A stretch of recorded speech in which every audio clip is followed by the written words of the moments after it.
अच्छा, तो cellular adaptations क्या होती है? सेलुलर एडाप्टेशंस को समझने से पहले हम नॉर्मल सेल्स की फ़ंक्शन को समझते हैं कि सेल्स किस तरह से काम करती है। एक सेल से तो एक सेल में हमारे पास सेल मेम्ब्रेन होती है, जो उसको प्रोटेक्शन देती है बाहर से। साथ-साथ में उसकी न्यूक्लियस होती है, जो मेजर ऑर्गन है, जो उसकी जो है जेनेटिक कंटेंट वहाँ पर होता है। और साथ-साथ में हमारे पास माइटोकॉन्ड्रिया होती है। माइटोकॉन्ड्रिया क्या करती है? एटीपी प्रोड्यूस करती है। माइटोकॉन्ड्रिया को हम क्या कहते हैं कि power house of the cells भी कहते हैं, क्योंकि ये क्या होती है, जितनी भी एटीपीज़ हमारे पास प्रोड्यूस होती है, यही तो जो है माइटोकॉन्ड्रिया ही प्रोड्यूस करती है। और साथ-साथ में राइबोसोम्स जो होते हैं, वो क्या करते हैं? प्रोटीन्स जो है साथ-साथ में क्या होते हैं? बनाते हैं। सेल्स के लिए चाहिए क्या होता है? एक नॉर्मल ब्लड सप्लाई। अब और वो ब्लड सप्लाई कौन करता है? वो हमारे पास हार्ट करती है सेल्स को। हार्ट नॉर्मली जब पंप करता है तो स्ट्रोक वॉल्यूम उसका कितना होता है? 70 ml। 70 ml क्या करती है हार्ट? एओर्टा के थ्रू ब्लड जो है उसका स्ट्रोक वॉल्यूम है पंप करती है। अब ये ब्लड जो है डिफरेंट टिश्यूज़ ऑर्गन्स में बॉडी में क्या होती है? वो पहुँचा देती है। अब ये ब्लड आती है, ब्लड क्या करती है हमारे पास? ऑक्सीजन लेकर आती है टिश्यूज़ में। सेल्स में क्या करती है? ऑक्सीजन लेकर आती है। अब ये ऑक्सीजन्स आएगी सेल्स में, तो तब जाके क्या होगा? यहाँ पर हमारे पास एरोबिक रिस्पायरेशन होगा। तब एरोबिक रिस्पायरेशन होगा, तब जो है हमारे पास यहाँ पर ग्लाइकोलाइसिस होगी, क्रेब्स साइकिल होगी, और जो है माइटोकॉन्ड्रिया में जाके जो है इलेक्ट्रॉन ट्रांसपोर्ट चेन पर एंड पे हमारे पास क्या बनेगा? एटीपी बनेगा। इसीलिए सेल्स को नॉर्मल वर्क करने के लिए, ठीक है, एक सेल्स है अगर वो क्या कर रही है? नॉर्मल वर्क कर रही है, नॉर्मल फंक्शंस कर रही है, तो उसके लिए सबसे ज़रूरी है ब्लड सप्लाई। ब्लड क्या करती है? ब्लड आती है, यहाँ पर ऑक्सीजन लेकर आती है। ऑक्सीजन की वजह से हमारे पास सेल्स में क्या होगी? रिस्पायरेशन होगी, एनर्जी प्रोड्यूस होगी। अब साथ-साथ में हार्मोन्स, सेल को रेगुलेशंस के लिए क्या होती है? नॉर्मल सप्लाई ऑफ हार्मोन्स भी ज़रूरी होती है। अब इन तीनों में से अगर ब्लड सप्लाई में काट दूँ तो सेल सर्वाइव नहीं कर सकता। हार्मोन सप्लाई अगर मैं काट दूँ तो सेल सर्वाइव नहीं कर सकता। जो है न्यूरो सप्लाई अगर मैं क्या कर दूँ यहाँ पर काट दूँ तो सेल सर्वाइव नहीं कर सकता। सेल्स की नॉर्मल फंक्शन के लिए ब्लड सप्लाई जो ऑक्सीजन लेकर आती है, हार्मोन्स एंड न्यूरो सप्लाई चाहिए होता है, ताकि सेल्स क्या करें? नॉर्मल प्रोटीन प्रोडक्शन कर ले और नॉर्मल एटीपी प्रोडक्शंस कर ले। अब होता क्या है कि सेल्स पे ये सेल्स जब नॉर्मल फिजियोलॉजिकल फंक्शंस करते हैं, नॉर्मल फंक्शन परफॉर्म करते हैं। अब होता क्या है कि जब सेल्स पे हमारे पास क्या हो जाए? वर्कलोड इंक्रीज हो जाए। ये तो नॉर्मल वर्कलोड है, तो अब सेल्स पे जब क्या हो जाए? वर्कलोड इंक्रीज हो जाए, या क्या हो जाए? वर्कलोड इस पे डिक्रीज हो जाए। सेल्स पे जब वर्कलोड क्या हो जाए? इंक्रीज हो जाए या डिक्रीज हो जाए, तो इस केसेस में फिर सेल्स क्या करती है? या कोई और किस्म की जो है क्या है? डिफरेंट जो है स्ट्रेस आ जाए सेल्स पे। ये वर्कलोड इंक्रीज होना या डिक्रीज होना, ये भी क्या है? सेल्स पे एक स्ट्रेस जो है पड़ना है। अब सेल्स पे जब भी एक स्ट्रेस आता है, तो फॉर एग्जांपल ये जो है आप एक्सरसाइज कर रहे हो, तो सेल्स में जो है वो आपको जो है ज़्यादा प्रोटीन चाहिए होता है, इस तरह से ज़्यादा एटीपी चाहिए होता है। तो ये भी क्या है? हमारे पास एक स्ट्रेस है। तो जब भी सेल्स पे क्या होता है? स्ट्रेस पड़ता है, तो इन केसेस में फिर सेल्स क्या करते हैं? खुद में से, अपने आप में से चेंजेस लाता है। अब वो चेंजेस क्या होती है? वो चेंजेस जो है सेल्स में जब आती है, तो वो या तो सेल्स के साइज़ के बेस पे चेंजेस होती है। सेल्स अपना साइज़ क्या कर देता है? इंक्रीज़ कर देता है या डिक्रीज़ कर देता है। वो सेल्स के नंबर के बेसिस में होता है। सेल्स अपने नंबर में से क्या आ जाता लेकर आती है? चेंजेस। या सेल्स का क्या हो जाता है? शेप चेंज हो जाता है। तो ये 3 किस्म के सेल्स क्या करती है? अपने आप में चेंजेस लेकर आती है। और ये चेंजेस क्यों लेकर आती है? ताकि इस पे जो ये स्ट्रेसेस पड़ रहे हैं, इसको क्या कर ले? वो न्यूट्रलाइज़ कर दे, उसको काउंटर कर ले। तो इस स्ट्रेस को काउंटर करने के लिए सेल्स क्या करती है? अपने आप में से साइज़ के बेस पे चेंज लाती है, नंबर पे के बेस पे चेंज लाती है, और शेप के बेस पे चेंज लाती है। तो ये जो सेल्स में तब्दीलियाँ आती है, ये जो सेल्स में साइज़ के बेस पे तब्दीलियाँ आती है, नंबर की बेस पे तब्दीलियाँ आती है, या शेप की बेस पे तब्दीलियाँ आती है, तो इसको फिर हम कहते हैं सेलुलर एडाप्टेशन। और ये तब्दीलियाँ सेल्स इसलिए खुद में लेकर आती है ताकि ये जो स्ट्रेस है, ये जो चेंज है, इसको वो क्या कर ले? एडॉप्ट कर ले, उसको क्या कर ले? न्यूट्रलाइज कर ले। तो इस प्रोसेस को फिर हम कहते हैं सेलुलर एडाप्टेशंस। और साइज़ के बेस पे फिर हमारे पास 2 किस्म के चेंजेस लाती है, जिसको हम कहते हैं हाइपरट्रोपी और एट्रोपी। आगे डिटेल से पढ़ेंगे। हाइपरट्रोपी कहते हैं कि जब सेल का साइज इंक्रीज हो जाए, एट्रोपी कहते हैं कि जब सेल का साइज डिक्रीज हो जाए। और इसी तरह से सेल जो है नंबर के बेस पे खुद पे चेंज लेकर आती है, जिसको हम कहते हैं हाइपरप्लेजिया। यानी सेल्स का नंबर क्या हो जाते हैं? इंक्रीज हो जाते हैं। और इसी तरह सेल्स जो है वो क्या होती है? शेप के बेसिस पे खुद में से चेंज लाती है, जिसको हम कहते हैं मेटाप्लेजिया। तो ये डिफरेंट टाइप्स की चेंजेस सेल्स खुद में से आती है, 3 टाइप्स की चेंजेस लेकर आती है, on the basis of size, on the basis of number, on the basis of shape, ताकि क्या कर ले सेल्स कि सेल्स पे जो स्ट्रेसेस पड़ रहे उसको क्या कर ले, वो काउंटर कर ले, उसको अडॉप्ट कर ले, उसको न्यूट्रलाइज कर दे। तो इस प्रोसेस को फिर हम कहते हैं सेलुलर एडाप्टेशन। अब ये सारी चेंजेस किस तरह से आती है, तो आगे हम इसको एक एक को डिस्कस करते हैं। अच्छा, तो सेलुलर एडाप्टेशंस को आगे लेकर जाते हैं और इसी में से हम सबसे पहले साइज़ के बेस पे काम बात करते हैं कि साइज़ के बेस पे उसमें से कौन-कौन सी चेंजेस आती है। तो उसमें से 2 किस्म की चेंजेस आती है साइज़ के बेस पे खुद में से लेकर आती है, जिसको हम हाइपरट्रोफी एंड एट्रोफी कहते हैं। होता क्या है कि लेट्स सपोज़ फॉर एग्ज़ाम्पल ये हमारे पास क्या है, एक नॉर्मल सेल है। नॉर्मल सेल है, उसको हार्ट जो है ब्लड नॉर्मली सप्लाई कर रहा है, वही 70 ml जो है स्ट्रोक वॉल्यूम है, हार्ट को ब्लड आ रही है, ठीक है, ऑक्सीजन आ रही है, नॉर्मल जो है उसको साथ साथ में हार्मोन सप्लाई है, ठीक है, और नॉर्मली क्या है हमारे पास न्यूरो सप्लाई है नॉर्मल, ठीक है। तो सेल्स क्या है, नॉर्मली फंक्शन करती है, ये नॉर्मल सेल्स है, क्या है, नॉर्मल वर्क कर रही है। तो लेट्स सपोज फॉर एग्जांपल अगर मैं एज्यूम कर लूँ, मैं ले लूँ, ठीक है, कि इस सेल्स में हमारे पास क्या है 2 माइटोकॉन्ड्रिया है और 2 राइबोसोम्स है। ये भी क्या करती है हमारे पास 5 एटीपी प्रोड्यूस करती है, और ये भी क्या कर दिया हमारे पास 5 एटीपी प्रोड्यूस कर दिए। तो टोटल इसका जो वर्क है जो उसको चाहिए 10 एटीपी है, जो ये क्या करती है अपनी नॉर्मल फंक्शन कर रही है। इस तरह से मैं अगर आप प्रोटीन का भी एग्जांपल ले लूँ कि 5 प्रोटीन ये प्रोड्यूस करता है और 5 प्रोटीन ये प्रोड्यूस कर रहे हैं, तो राइबोसोम्स क्या करती है हमारे पास टोटल यहाँ पर 10 प्रोटीन क्या है प्रोड्यूस हो रही है, और ये उसके लिए इनफ है। सेल्स क्या है नॉर्मली इस पर अपना काम कर रही है, नॉर्मल इसके लिए जो है ब्लड सप्लाई आ रही है, जिसमें से वो रिस्पायरेशन परफॉर्म करती है, नॉर्मली एटीपी प्रोड्यूस होती है 10, नॉर्मली हमारे पास क्या हो रही है प्रोटीन प्रोड्यूस हो रहा है 10, और इस तरह से हार्मोन सप्लाई भी इसको नॉर्मल है और न्यूरो सप्लाई भी क्या है नॉर्मल है। ये अब क्या है नॉर्मल वर्क है। अब सेल्स क्या है नॉर्मल साइज़ की, नॉर्मल सेल्स है, नॉर्मल साइज़ की है, और नॉर्मल वर्क क्या कर रही है परफॉर्म कर रही है। अब लेट सपोज क्या है कोई बंदा जो है वो क्या कर रहा है एक्सरसाइज कर रहा है, ठीक है, क्या कर रहा है एक्सरसाइज कर रहा है। अब उसके जो मसल सेल्स है उस मसल सेल्स को चूँकि वो आप काम ज़्यादा कर रही है, तो उस मसल सेल्स को अब क्या चाहिए होगा कि ड्यूरिंग द एक्सरसाइज उसको एटीपी क्या होगा ज़्यादा चाहिए होगा।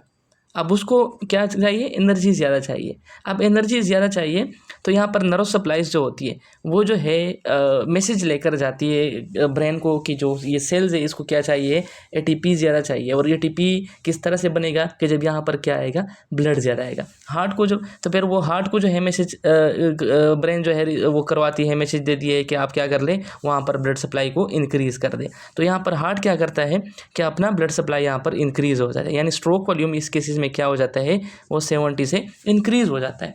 तो जब स्ट्रोक वॉल्यूम 70 से इंक्रीज़ हो जाता है तो इस केस में क्या होता है कि यहाँ पर ब्लड ज़्यादा आएगा।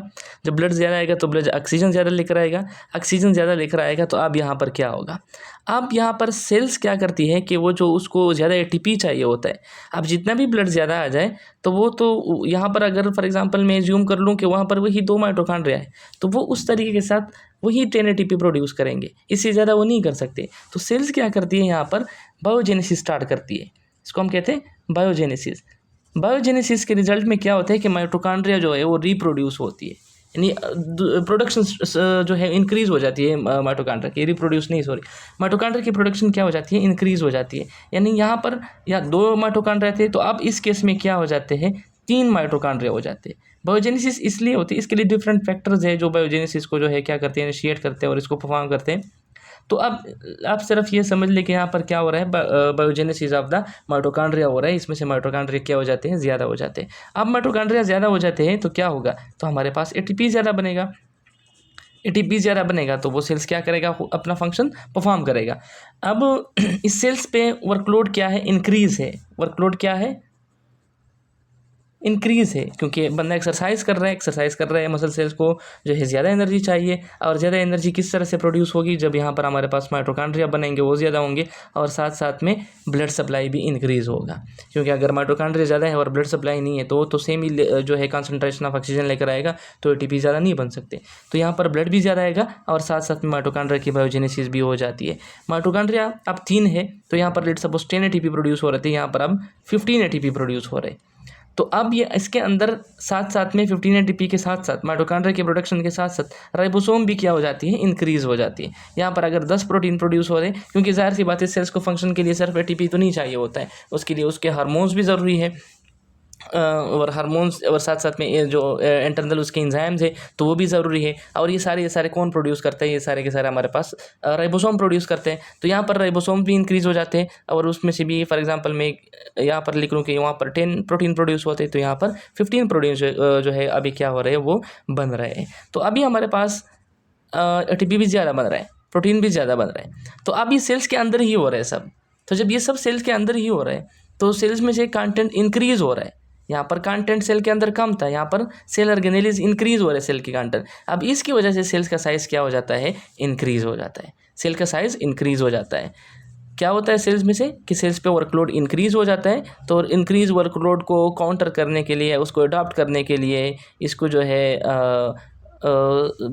है वो तो सेल्स क्या करती हैं कि इंक्रीज़ वर्कलोड को काउंटर करने के लिए उसको जो है अपने आप को जो है उसके तरीके से अडॉप्ट करने के लिए क्या करती है, उसमें ATP प्रोडक्शन भी इंक्रीज़ कर देती है और प्रोटीन प्रोडक्शन भी क्या कर देती है, इंक्रीज़ कर देती है। और साथ साथ में biogenesis of mitochondria and ribosome हो जाती है, जिसकी वजह से उसका साइज़ भी क्या हो जाता है, इंक्रीज़ हो जाता है। और इसी को फिर हम कहते हैं हाइपरट्रोपी।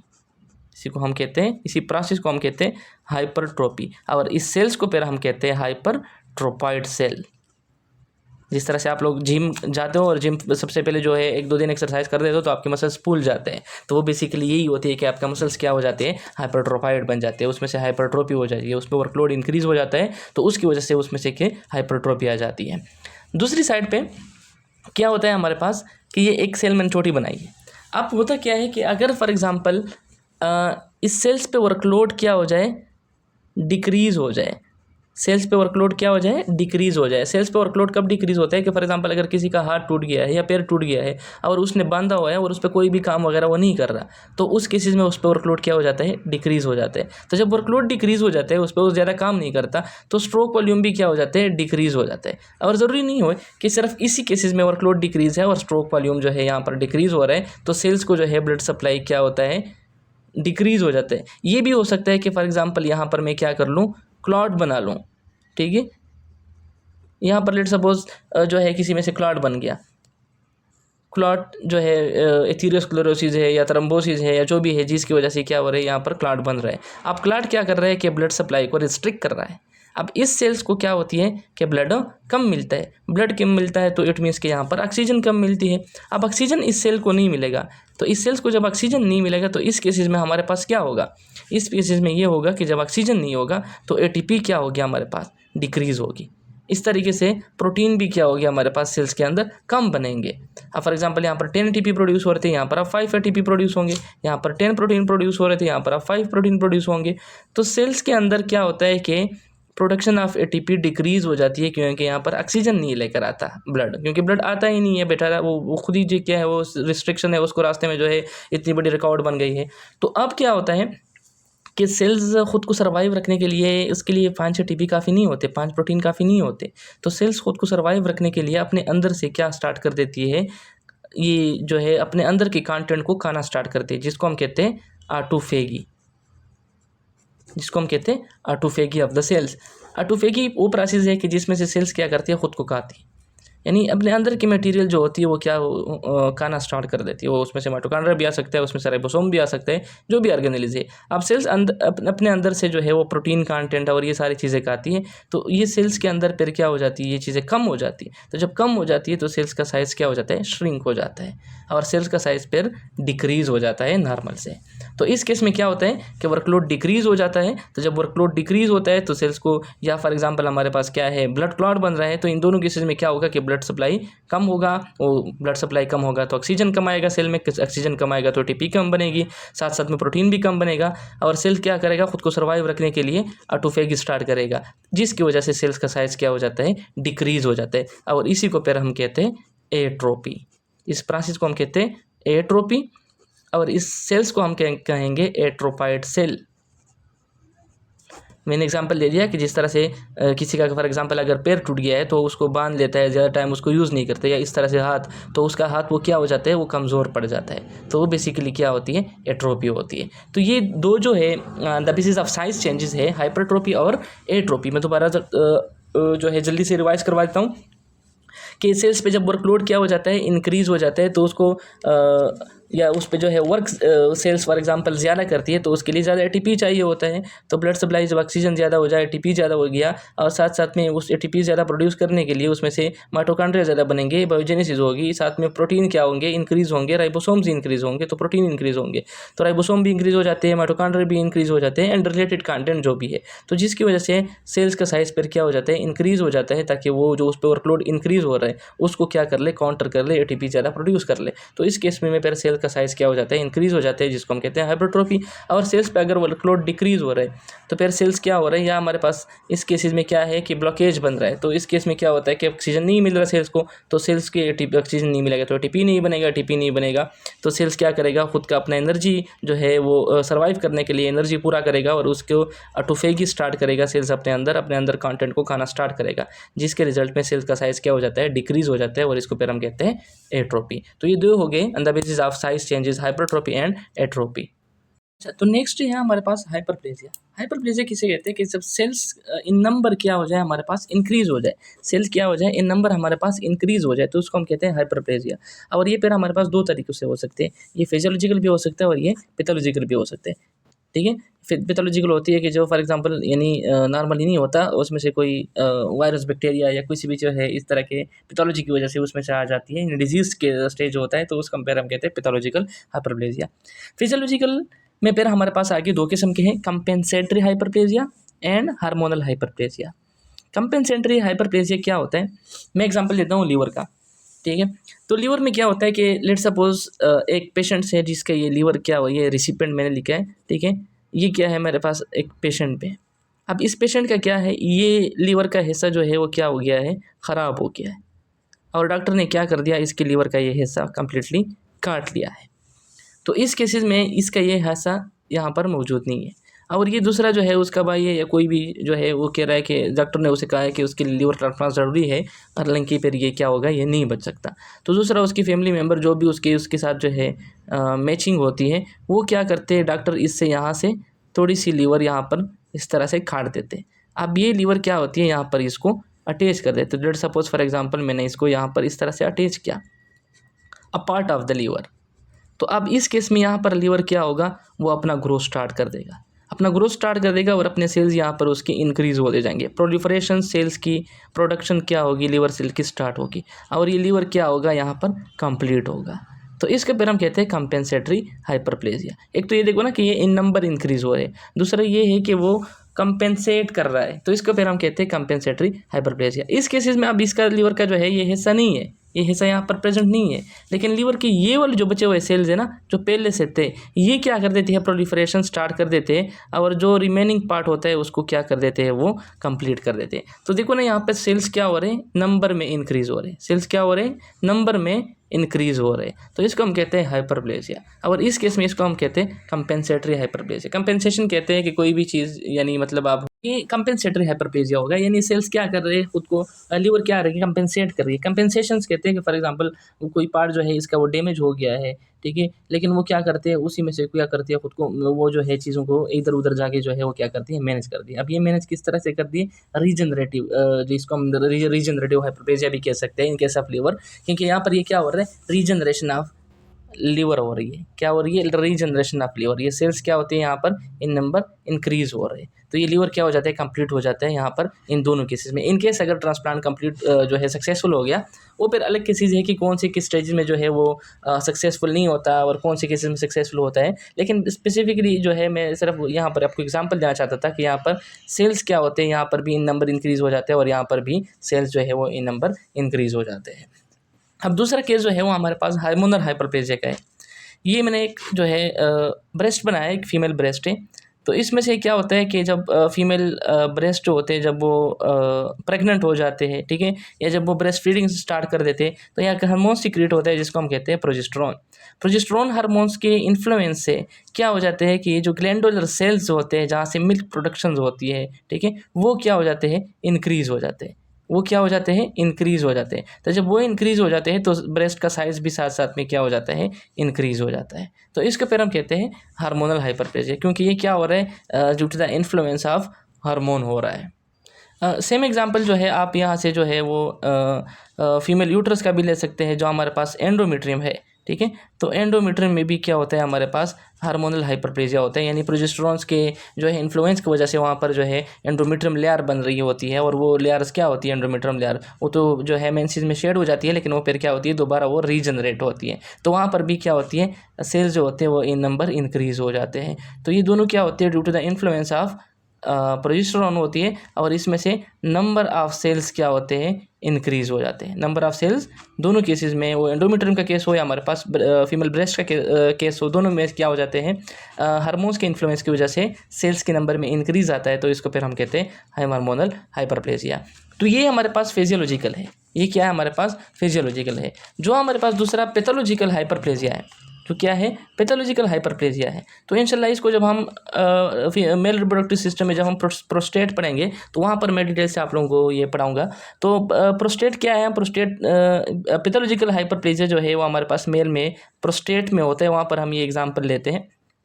प्रोस्टेट में क्या हो जाता है, पैथोलॉजिकल हाइपरप्लेजिया, उसका साइज़ जो होता है वो क्या हो जाता है, सॉरी उसकी जो है ओवरऑल प्रोस्टेट ग्लैंड का साइज़ इंक्रीज हो जाता है, लेकिन वो basically due to the increase in number of cells increase होता है। प्रोस्टेट क्या है, मेल रिप्रोडक्टिव सिस्टम का या जो है हमारे पास क्या है, ग्लैंड है वहाँ पे, मेल रिप्रोडक्टिव ग्लैंड जिसको हम कहते हैं।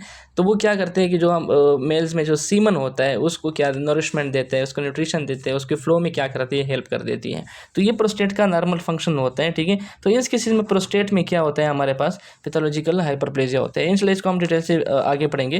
लेकिन यहाँ पर हाइपरप्लेजिया समझा रहा था कि हाइपरप्लेजिया हमारे पास क्या है, कि जब सेल्स क्या हो जाते हैं, हमारे पास सेल्स जब क्या हो जाते हैं, नंबर में इंक्रीज हो जाते हैं, तो इसको हम कहते हैं हाइपरप्लेजिया। तो वो मैंने कहा कि फिजियोलॉजिकल होता है और पैथोलॉजिकल होता है। Pathological in case of male prostate, और फिजियोलॉजिकल हमारे पास फिर दो किस्म के कंपेंसेटरी हाइपरप्लेजिया। यहाँ पर लीवर जो है रीजनरेशन ऑफ एग्जाम्पल ले सकते हैं, लीवर रीजनरेशन। और साथ साथ में हमारे पास क्या हो रहा है, हार्मोनल हाइपरप्लेजिया हो रहा है in case of breast, female breast and female endometrium. तो ये था हमारे पास हाइपरप्लेजिया। नेक्स्ट जो है हमारे पास वो मेटाप्लेजिया है। मेटाप्लेजिया में क्या होता है कि यहाँ पर शेप चेंज हो जाता है, यानी साइज़ में इंक्रीज और डिक्रीज नहीं आता, नंबर में जो है इंक्रीज और डिक्रीज नहीं आता। यहाँ पे शेप क्या कर देते हैं, सेल्स खुद को चेंज कर देते हैं। एग्जांपल लेते हैं रिस्पिरेटरी जो है ट्रैक्ट की। तो सिगरेट स्मोकिंग फॉर एग्जांपल, कोई बंदा है वो कंटिन्यूसली सिगरेट स्मोकिंग करता है, या कोई और इस किस्म के जो है टॉक्सिक एजेंट या धुआं वगैरह उस पर पड़ता है, तो उसकी वजह से, सिगरेट स्मोकिंग की वजह से नॉर्मल जो एपिथेलियल लाइनिंग होती है रिस्पिरेटरी ट्रैक्ट की, उसमें हमारे पास होती है कोलमनर एपिथेलियल सेल्स। तो वो कोलमनर एपिथेलियल सेल्स अपना शेप चेंज कर देती है, और फिर उसको हम कहते हैं स्क्वेमस एपिथेलियल सेल्स, यानी शिफ्ट हो जाती है कोलमनर एपिथेलियल सेल्स, चेंज हो जाती है स्क्वेमस एपिथेलियल शेप में। किस तरह से होती है, ये नॉर्मल कोलमनर एपिथेलियल सेल्स होते हैं, सिलिएटेड सेल्स होते हैं, यानी ये क्या करती है, प्रोटेक्शन करती है, डस्ट वगैरह उसको क्या कर देती है, ट्रैप कर देती है। तो इस केस में ये कोलमनर एपिथेलियल सेल्स जो होती है वो नॉर्मली एलेंगेटेड होती है और ज़्यादातर सिंगली प्लेस्ड होती है। तो अपना शेप जो है वो चेंज कर देती है हमारे पास स्क्वेमस एपिथेलियल सेल्स में। स्क्वेमस एपिथेलियल सेल्स जो होती है वो राउंड इन शेप होती है, और एक दूसरे के ऊपर इस तरह से जो है दिखाई देती है। यानी सिंपल अगर आप ये कहेंगे, कोलमनर एपिथेलियल सेल्स जो होती है वो एलेंगेटेड होती है, और स्क्वेमस एपिथेलियल सेल्स वो हमारे पास राउंड इन शेप होती है। तो ये क्या हो जाती है, उसमें से चेंज आ जाता है, और ये फिर सिलिएटेड नहीं रहती, ये उस तरह के फंक्शन नहीं करते जिस तरह से कोलमनर एपिथेलियल फंक्शन करती है, कि वो डस्ट वगैरह और इन चीज़ों को जो है वो क्या करती है, ट्रैप कर देती है। तो ये क्या है, शेप में चेंज है। कोई अब ये स्ट्रेस है, सिगरेट स्मोकिंग क्या है, इस पर स्ट्रेस पड़ रही है, तो इसको फिर हम क्या कहते हैं, जो है मेटाप्लेजिया कहते हैं। क्योंकि यहाँ पर सिगरेट स्मोकिंग की वजह से या कोई और स्ट्रेस ले रहे, उसकी वजह से सेल्स क्या करती है, अपना शेप जो है वो क्या करती है, चेंज कर देती है, from the columnar epithelial to the squamous epithelial. इसी तरह से सेम जो है वो हमारे पास एसोफेगस में भी होता है, ठीक है। एसोफेगस में क्या होता है कि फॉर एग्जांपल मैं ये एसोफेगस बना दूं, ठीक है, लेट सपोज ये हमारे पास क्या है, एसोफेगस है। तो यहाँ पर जो हमारे पास जो स्टोमक होता है, तो किसी में अगर एसिडिटी की प्रॉब्लम हो तो स्टमक से अगर कंटिन्यूसली वो एसिड ऊपर आता है, यहाँ पर कंटिन्यूसली वो एसोफेगस के साथ जो कि क्या कर रहा है, वो कांटेक्ट करता है। नॉर्मली तो ये नहीं करता, क्योंकि यहाँ पर स्फिंक्टर लगा होता है, वो वहाँ पर नहीं छोड़ता। लेकिन किसी भी वजह से हमारे पास फॉर एग्जांपल गैस्ट्रोएसोफेगल रिफ्लक्स है, या कोई और डिजीज़ है जिसकी वजह से ये एसिड जो है, HCl जो है वो काउंटर कर रहे हैं हमारे पास, एसोफेगस को बार बार क्या कर रहे हैं, यहाँ पर डैमेज कर रहे हैं। तो यहाँ पर भी हमारे पास क्या हो जाती है, सेल्स अपना शेप चेंज कर देती है, जिसको हम कहते हैं बेरट एसोफेगस। तो यहाँ पर भी क्या होती है कि एसोफेगस जो ये सेल्स होते हैं वो अपना शेप चेंज कर देती है और उसको फिर हम कहते हैं बेरोटो एसोफेगस। इस केस में यहाँ पर जो सेल्स होते हैं वो स्क्वेमस सेल्स होते हैं, लेकिन वो फिर चेंज हो जाती है हमारे पास इंटेस्टाइनल कॉलम सेल में, इंटेस्टाइनल कॉलम सेल। ठीक है, यहाँ पर स्क्वेमस एपिथेलियल सेल चेंज होती है इंटेस्टाइनल कॉलम सेल्स में। यानी वहाँ पर तो अगर आपने देखा होगा तो यहाँ पर एसिड जो है वो ज़ाहिर सी बात है वो साथ साथ में इंटेस्टाइन में भी जाता है, तो वो सेल्स जो होती है वो बने ही इस तरह से होती है कि वो उस एसिड को क्या करते हैं, अडॉप्ट कर सकते हैं, उसको जो है खुद उसके मुताबिक एडजस्ट कर सकते हैं। तो यहाँ पर जो बार बार एसिड्स की यहाँ पर फ्लक्स है, इनफ्लक्स है, यहाँ पर बार बार जो है वो क्या कहते हैं, तो यहाँ पर जो है बार बार जो एसिड का जो है यहाँ पर जो है आता रहता है और एसोफेगस को डैमेज कर देता है स्क्वेमस सेल्स को, तो वो अपना शेप चेंज कर देता है from the squamous cells to the intestinal column cells. तो इस यहाँ पर भी क्या हो रहा है, हमारे पास शेप चेंज हो रहा है, तो इसको फिर हम कहते हैं मेटाप्लेजिया, और स्पेसिफिकली इस केस में इसको हम कहते हैं बेरोटो एसोफेगस। तो ये था हमारे पास मेटाप्लेजिया कि जब सेल्स क्या करते हैं, शेप में क्या कर देते हैं, चेंज लेकर आ जाते हैं। तो इस जो है प्रोसेस को फिर, तो ये था हमारे पास मेटाप्लेजिया कि जब सेल्स क्या करें, अपना शेप में क्या कर दे, चेंज लेकर आए, उसका शेप जो है चेंज हो जाए, तो उसको फिर हम कहते हैं मेटाप्लेजिया।